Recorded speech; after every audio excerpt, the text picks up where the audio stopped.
प्रभुंकर महत् नाम धन्यवाद हो।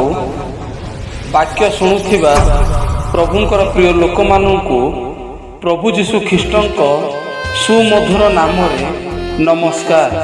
आसंतु आज पिता परमेश्वरंक पवित्र धर्मशास्त्र पठन करिबा।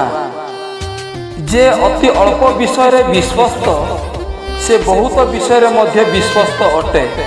पुणी जे अति अल्प विषय अविश्वस्त से बहुत विषय मध्य अविश्वस्त। लूक 16 पर्वर 10 पद। वाक्य बुझापाई और वाक्यर कार्यकारी हेबापाई समस्त को प्रभु साहाय्य करंतु। एही वाक्य द्वारा आपण मानक परिवार को प्रभु बाहुल्य रूपे आशीर्वाद करंतु। धन्यवाद। आमेन।